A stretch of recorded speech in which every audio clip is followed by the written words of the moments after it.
दोस्तों, कैसे हैं आप लोग। आई होप कि अच्छे ही होंगे और अच्छे से अपने आगामी एग्ज़ाम की तैयारी कर रहे होंगे।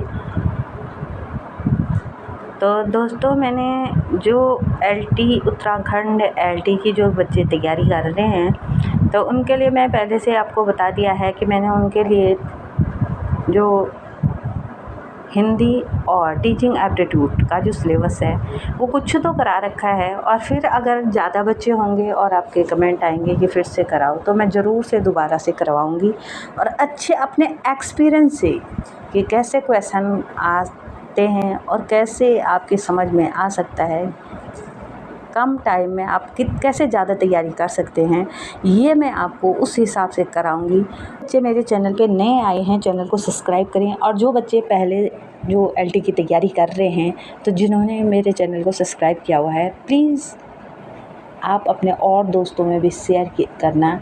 ज़्यादा से सारे सब्जेक्ट के लिए वो शैक्षिक वृत्ति से संबंधित क्वेश्चन तो वही आएंगे, केवल उनको आगे पीछे किया होता है। लेकिन फिर जो सब्जेक्ट का होगा वो अलग आएगा कि शैक्षिक 30 नंबर के क्वेश्चन इससे आएंगे और फिर 70 नंबर के जो जिस सब्जेक्ट में है उससे आएंगे। तो ये मैं हिंदी का आपको कराऊंगी। तो शैक्षिक वृत्ति के मैंने आपको कल 30 बता दिए हैं किस प्रकार से क्वेश्चन आए हुए हैं, और फिर डिटेल में तो फिर मैं एक एक क्वेश्चन करके आपको मैंने बताया था। तो ये देखो, 31वां क्वेश्चन था 31 हिंदी का। तो पहला क्वेश्चन था, तार सप्तक का संपादन हिंदी कविता के किस युग की शुरुआत थी। तार सप्तक से किस युग की शुरुआत हुई थी। तो तार सप्तक से हुई थी प्रयोगवाद की शुरुआत। कई बार क्वेश्चन पूछा जाता है प्रयोगवाद की शुरुआत किससे हुई थी, तो तार सप्तक से। तार सप्तक। फिर अगला क्वेश्चन था, सवैया किस कवि का प्रिय छंद था। तो सवैया रसखान का प्रिय छंद था, क्योंकि रसखान जो कृष्ण भक्ति शाखा के कवि थे और मुसलमान होते हुए भी ये कृष्ण भक्त माने जाते हैं। और इन्होंने जितने भी कृष्ण भक्ति शाखा के जितने भी पद्य रचनाएं की हैं, गद्य तो था नहीं, पद्य रचनाएं की हैं, तो वो सवैया में ज़्यादा थी। तो शेखर जोशी ने अपने लेख गलता लोहा में किस सामाजिक मुद्दे का वर्णन किया है। तो ये गलता लोहा ये 11वीं के जो इंटरमीडिएट का सिलेबस आएगा उसमें से पूछा गया क्वेश्चन है। तो इस प्रकार के मैंने बताया था कि 11वीं से इस प्रकार के क्वेश्चन आएंगे। तो कि गलता लोहा में किस मुद्दे का है, तो ये एक सामाजिक जातीय विभाजन का जो मुद्दा था कि एक ब्राह्मण का लड़का था और एक लोहार का लड़का था। तो पहले वो दोस्त होते हैं और फिर बाद में वो काम के आधार पर वो बढ़ते जाते हैं। तो ये पूरी एक कहानी है, वो मैं आपको बाद में जब इंटरमीडिएट का कराऊंगी तो उस टाइम बताऊंगी। तो क्वेश्चन अभी समझ जाएं, तो इस प्रकार से 11वीं पे इस प्रकार से क्वेश्चन आएंगे। किस कवि की भावात्मक और विचारात्मक ऊर्जा अनेकानेक कल्पना चित्रों और फैंटेसियों का आकार ग्रहण करती है। तो ये थी मुक्तिबोध की। जिंदगी नामा उपन्यास की लेखिका है। तो ये जिंदगी नामा भी ये 11वीं का सिलेबस है। इस प्रकार से क्वेश्चन आएगा, देख लो 11वीं से कैसे आ रहे हैं इंटरमीडिएट से। तो ये है, जिंदगी नामा उपन्यास लिखा था कृष्णा शोभती ने। आधुनिक हिंदी कविता के महत्वपूर्ण कविता माने जाने वाले रामदास के रचयिता हैं।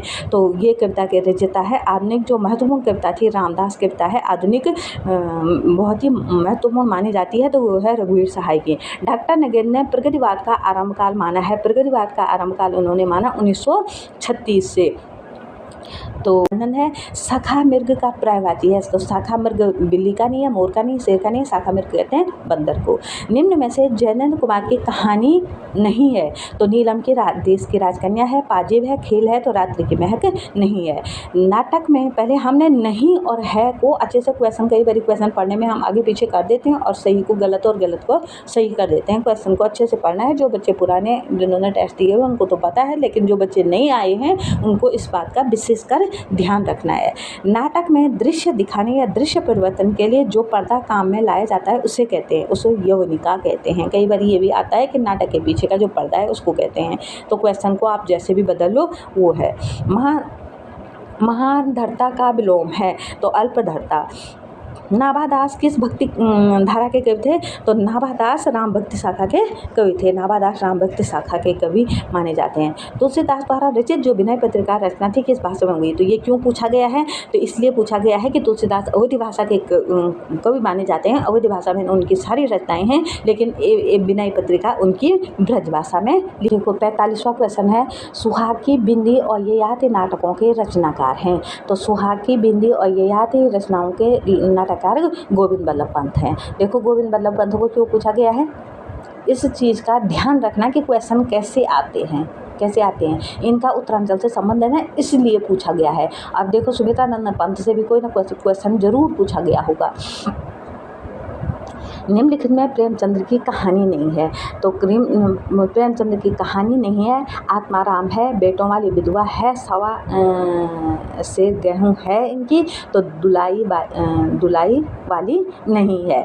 अब ये देखो इस प्रकार से क्वेश्चन आते हैं। अब आप सोच होंगे प्रेमचंद्र की हमने ये कहानियाँ पढ़ी हैं क्या? आप अपने दिमाग में सोच लेना कि कभी सुनी है आत्माराम कहानी, सुनी है आपने बेटों वाली विधवा सुनी है?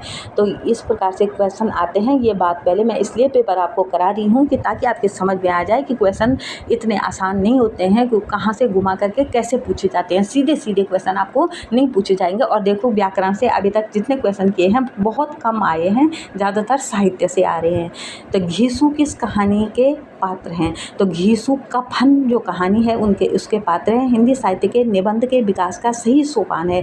तो हिंदी साहित्य में निबंध, सबसे पहले निबंध लिखे गए भारतीय युग में, फिर द्विवेदी युग में, फिर शुक्ल युग में, फिर शुक्लोत्तर, इस प्रकार सही क्रम इसका रहा है।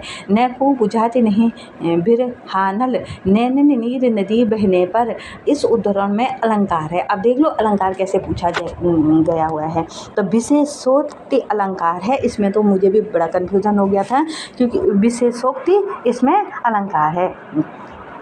अब देखो संस्कृत से कैसे क्वेश्चन आए हैं। प्रसूते में विभक्ति और वचन बताइए। प्रसूते में कौन सी विभक्ति है और कौन सा वचन है? तो ये प्रसूते में है तृतीया विभक्ति। तो राधा कृष्ण की लीलाओं की अनुरूपता है। तो कैसी किसमें? भागवत के द्वादश स्कंद से लिया गया है। ये सूरसागर का वर्णन जितना भी सूरसागर में, ये क्वेश्चन इस प्रकार से नहीं है, किताबों में लिखा गया है कि सूरसागर में जो वर्णन है वो कहाँ से है? तो भागवत के द्वादश स्कंद से लिया गया है। जो आप बुक पढ़ोगे उसमें इस प्रकार से क्वेश्चन है। जिन पावन सो चलत तुम लोक वेद की गैल, सो न पाऊँ या सरधरों जल है जहे मैल। उक्त पंक्तियाँ हैं तो किसकी हैं ये? भारतेंदु हरिश्चंद्र की। निम्न में से मैथिली शरण गुप्त का खंड काव्य नहीं है। पथिक मैथिली शरण गुप्त का खंड काव्य नहीं है। महादेवी वर्मा कृत मेरा परिवार रेखा चित्र का प्रकाशन है। प्रकाशन 1972 ईस्वी में हुआ है।